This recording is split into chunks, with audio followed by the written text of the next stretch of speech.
Queridos hermanos en el sacerdocio, queridos amigos, queridas amigas, saludo a ustedes todos y por medio de ustedes, en nombre de su santidad el Papa Francisco, quisiera también saludar a toda la arquidiócesis de Managua, junto con su pastor, su eminencia, el cardenal Leopoldo José Brenes, y también el auxiliar, su excelencia Monseñor José Báez.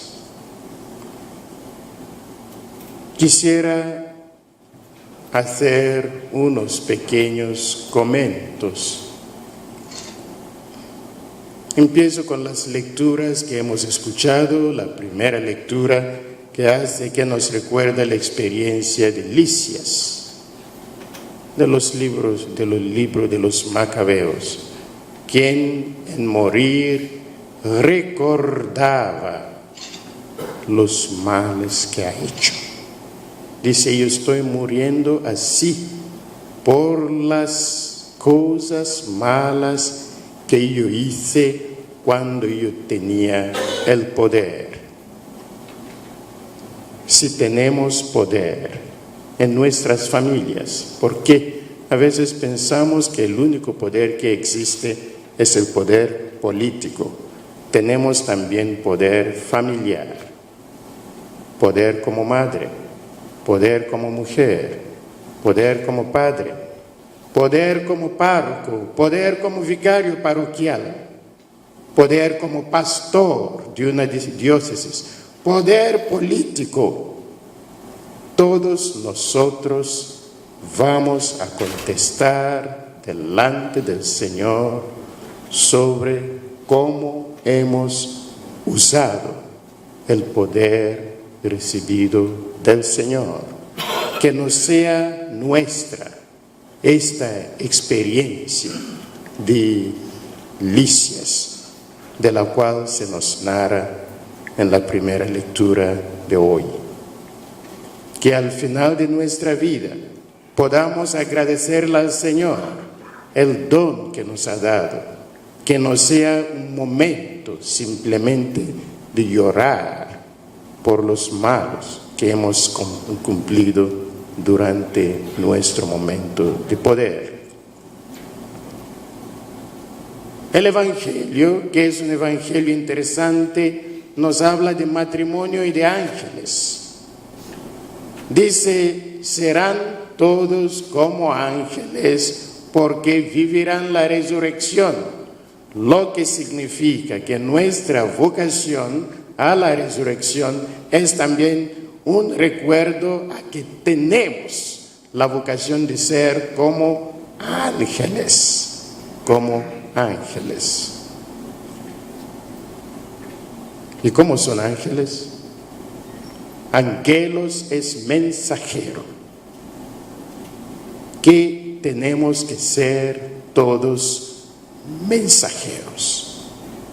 Y si el arquidiócesis te ha invitado a ser parte de este grupo, significa que tú estás acá como ángel, es decir, mensajero del Señor, para hacer vivir en el arquidiócesis este mensaje de renovación en el discipulado. Y esto me lleva a mi tercer punto, que es el punto del sínodo. Sínodo sobre la renovación en el discipulado. Al comienzo yo hablé del sentido de la palabra sínodo, syn-hodos, juntos por el camino, caminar juntos. El signo de este caminar juntos en la diócesis es el pastor de la diócesis. El pastor de la diócesis es punto de unidad, punto de encuentro, punto de comunión y de diálogo. Es por eso que el pastor de la Iglesia Universal se llama pontífice. Yo vuelvo siempre a esta palabra, pontífice, que viene de las dos palabras latinas, pons, pontis, que es puente. Fice viene de facere, que es hacer, es decir, aquel quien hace puentes. Puente entre Dios y la Iglesia, puente entre las iglesias en el mundo. Así también su representante diplomático tiene que hacer puentes. No tiene que ser uno que rompe puentes. Tiene que hacer siempre puentes. No sé si ustedes han visto quien trabaja en un puente. Pone pie en un lado, en una orilla, pero llega también a poner pie en la otra orilla. A veces una orilla tiene más suciedad que el otro, pero para poder construir un puente tiene que pisar las dos orillas. Así también es por cada persona que hace puente. El pastor en su diócesis, o como también el párroco en su parroquia, tiene que ser pontífice, tiene que hacer puentes.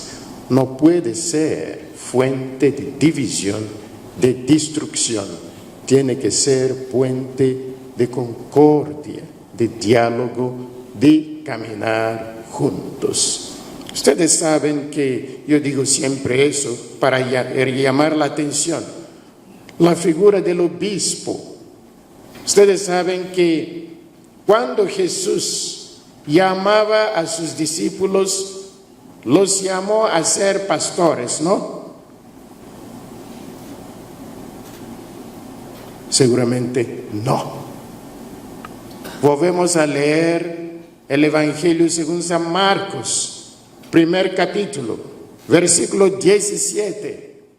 Cuando Jesús llamó a sus discípulos, los llamó primero a ser pescadores de hombres.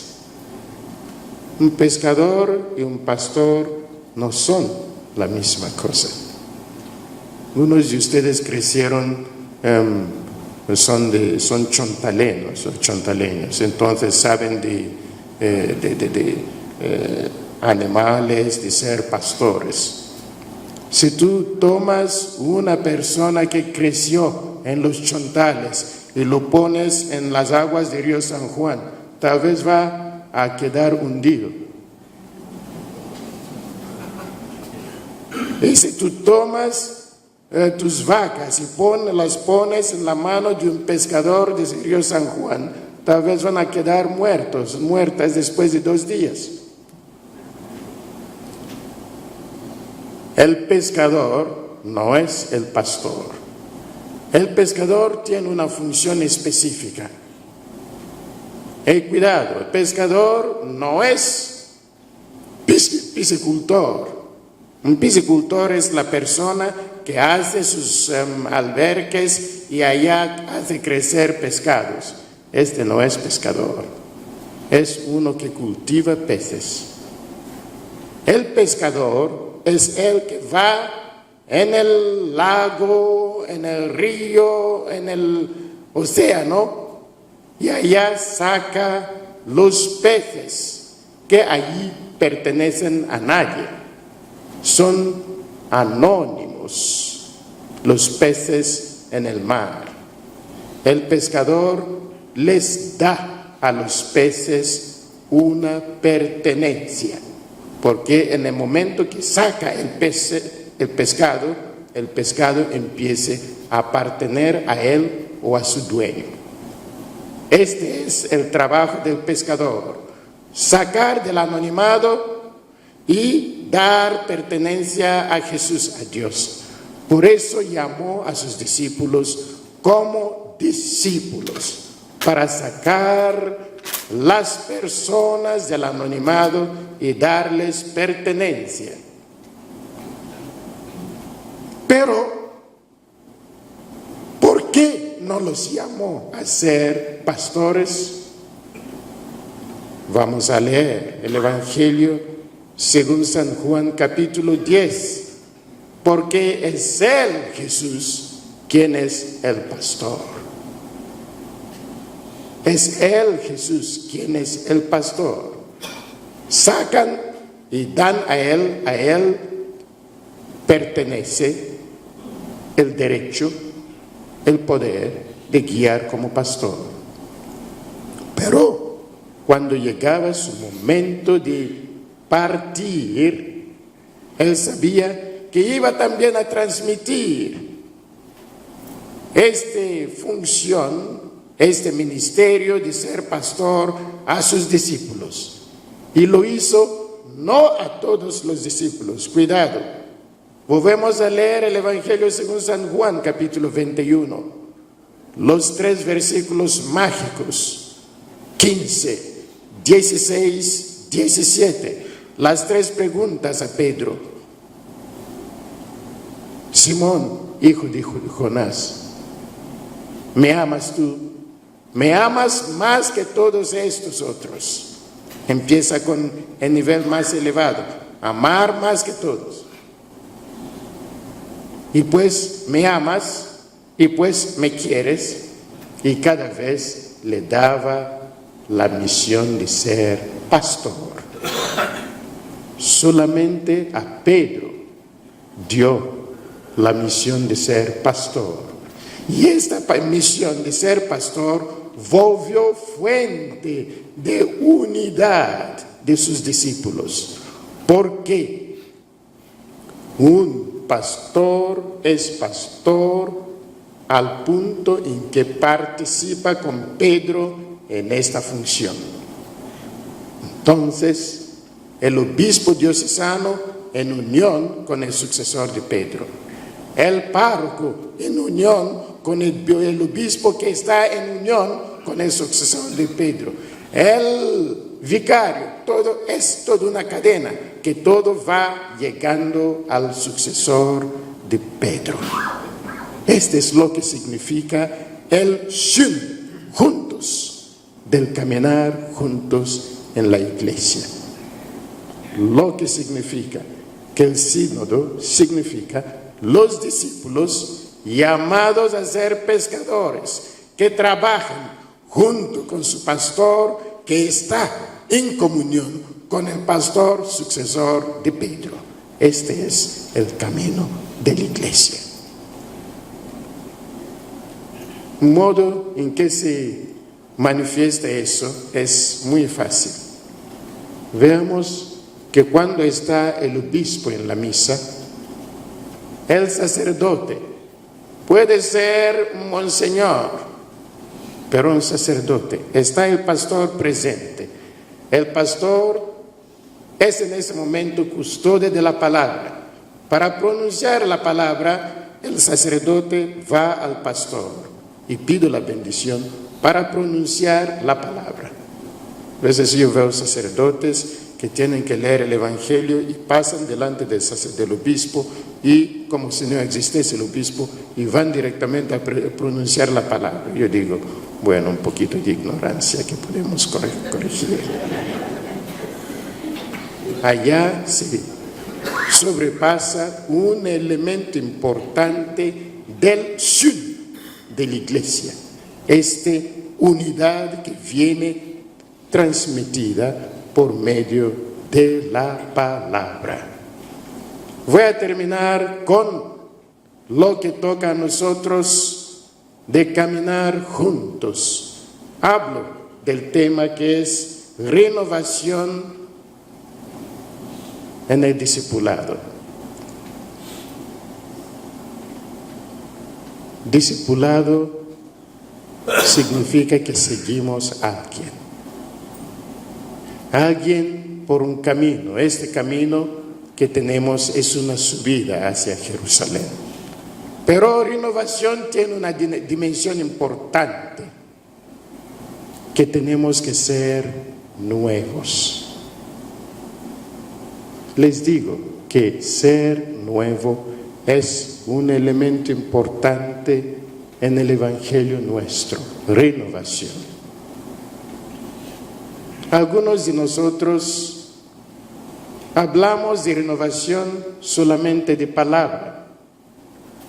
En realidad, vivimos como personas que no creen en la renovación. Para nosotros es así, tiene que ser así.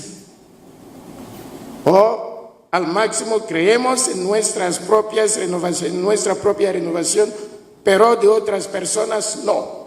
Las clasificamos y allá la encajamos. Están así. Yo digo, una persona se presenta. No, cuando hace 20 años, ¿sabe? Yo conocí a esta persona, era así.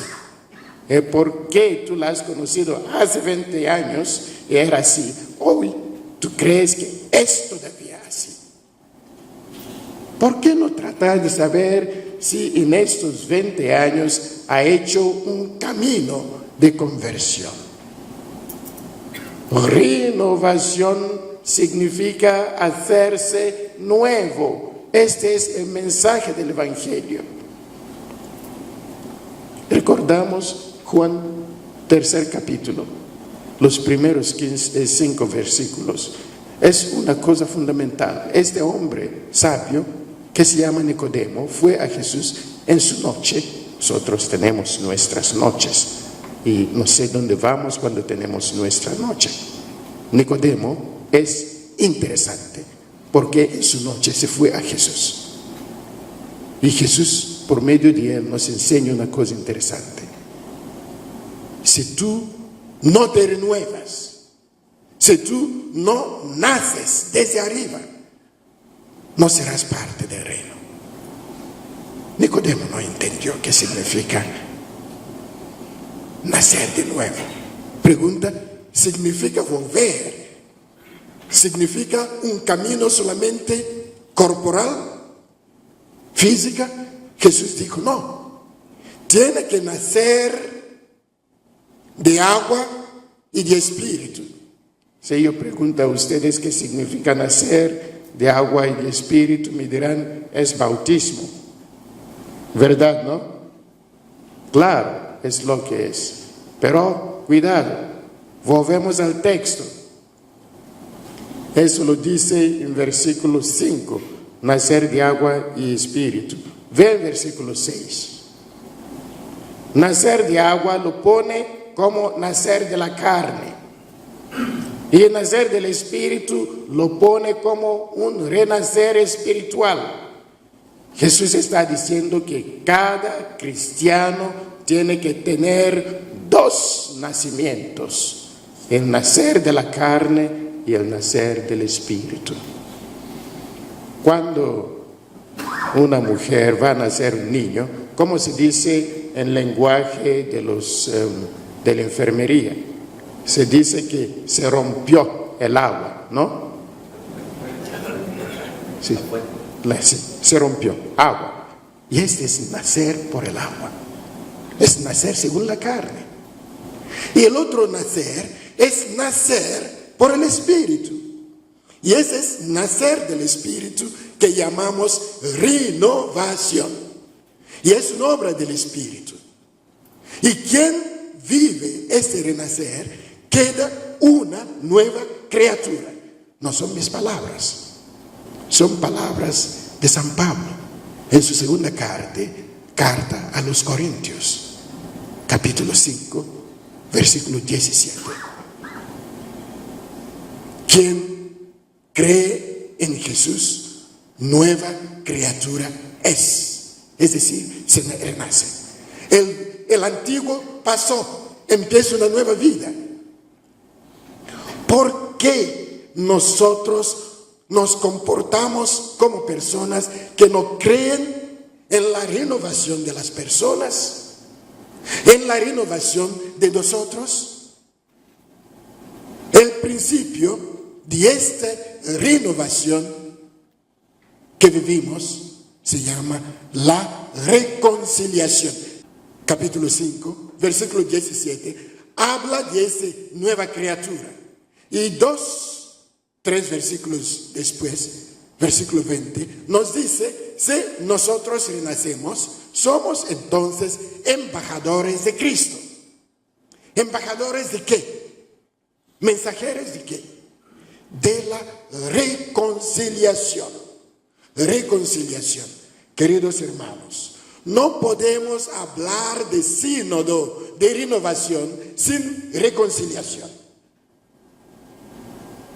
¿Estamos reconciliados como arquidiócesis? ¿Estamos reconciliados como congregaciones religiosas? ¿Estamos reconciliados como miembros de familias? Entonces, si no tenemos reconciliación, ¿dónde está la renovación? ¿Y cuáles son los pasos de este camino de reconciliación? Termino con el ejemplo vivido por los discípulos que caminaban de Jerusalén adentro del mundo. De ellos se nos narra en el Evangelio según San Lucas, capítulo 24, versículos 13 hasta 35. Los llamamos los discípulos de Emaús. Su camino es nuestro camino. Es el día de la resurrección. Y se fueron, digamos, buscando el Señor resucitado. Y ese es nuestro camino. En el mundo, buscando el Señor resucitado. Uno de ellos tenía un nombre, se llamaba Cleofas. El otro se llamaba Fortunatus. No. El otro se llamaba Miguel. O se llamaba Cintia. El otro, denle un nombre, su propio nombre. Por eso la Biblia no nos da el nombre, porque ese otro es cada uno de nosotros, lo digo siempre. ¿Era una mujer? Tal vez. ¿Era un niño? ¿Por qué no? ¿Quién era este otro? Es cada uno de nosotros. Estamos caminando en el mundo. Este es sínodo. Y caminando en el mundo, miran sus pasos. En el primer momento hablaban de todo lo que pasó a Jesús. Hablaban de Jesús. No sé de qué han hablado en estos días en su sínodo. Si no han hablado de Jesús, entonces no es sínodo. El sínodo cristiano, como estos discípulos, caminando, hablamos de Jesús. Hay personas que hablan de todo. Hablan de sus enemigos, hablan de las personas que quieren destrozar, destruir, pero no hablan de Jesús. Primer paso en nuestro camino, queridos hermanos, que aprendamos a hablar de Jesús. Porque si yo estoy allá a la esquina, empiezo a hablar de Leopoldo José. Ese cardenal está pasando, escucha que todo el tiempo se habla de Leopoldo José. ¿Ustedes saben lo que pasa? Va a decir, espere, y va a acercarse para escuchar un poquito lo que se dice de él. Sucede también a Jesús. Les digo, ¿quieres que Jesús se acerque a su familia? Habla de Jesús en tu familia. Porque si tú hablas de Jesús, Jesús de personas se acerca. Es lo que pasó a los discípulos de Emaús. ¿Por qué hablaban de Jesús? Jesús personalmente se acercó a ellos y empezó a caminar con ellos. Este sínodo se enriquece con Jesús que camina con ellos. Y pasa al segundo momento. Cuando Jesús empieza a caminar con nosotros, empezamos a hablar con Jesús. No solamente más hablar de Jesús, se habla con Jesús. Hablar con Jesús tiene otro nombre, se llama oración. Si tú caminas y no tienes oración, no está completo. De hablar de Jesús, hablar con Jesús. En ese momento se les ardía en su corazón adentro. Este ardor es la presencia del Espíritu Santo.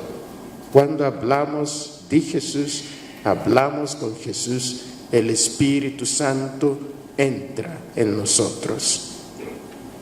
Pasa al tercer nivel, que gracias a Dios tenemos nosotros todos, que es Jesús. Su presencia es talmente dulce, talmente enriquecedora, que queremos que quede con nosotros. Queda con nosotros, Señor. Y queda, y nosotros pasamos al tercer punto, que es comer con Jesús. Comer a Jesús. Y es en este momento de fractio panis que se les abren los ojos y reconocen a Jesús. La Eucaristía en nuestro camino. Y en el reconocer a Jesús, los dos discípulos vuelven a Jerusalén para anunciar a todos los otros: hemos visto al Señor y lo hemos reconocido en la Eucaristía. Cuarto paso: entrar en el mundo, volver para anunciar a Jesús. Caminando juntos, hablando de Jesús. Jesús se acerca, hablar con Jesús y recibir el Espíritu, pasar a comer con Jesús y reconocer a Jesús, y de ahí volver para anunciar a Jesús. Yo digo anunciar a Jesús. ¿Qué anunciamos nosotros en nuestra vida? Tengamos presentes que nuestra misión es anunciar a Jesús, no es anunciar a mi proyecto personal, ¿no? Llegamos, yo tengo el proyecto de sanar a todos, según mi mente, no según la mente del Señor, como yo quiero y como nosotros queremos. Con nuestra mente humana queremos muchas veces destruir nuestros enemigos, pero el Señor quiere de nosotros la reconciliación. Solamente en eso somos embajadores de Cristo. Pidamos al Señor que venga a caminar con nosotros. Pidamos con el Señor que Él nos traiga también adentro de una conversación con Él mismo, en una vida más profunda de oración. Pidamos al Señor que quede con nosotros. Quédate con nosotros, Señor, porque vivimos muchas veces momentos de noche. Quédate con el Señor. Sea nuestro pan, sea nuestra fortaleza, sea nuestro compañero, apoyo, y sea la boca, sea la palabra de nuestra boca, de nuestra misión. Que así sea.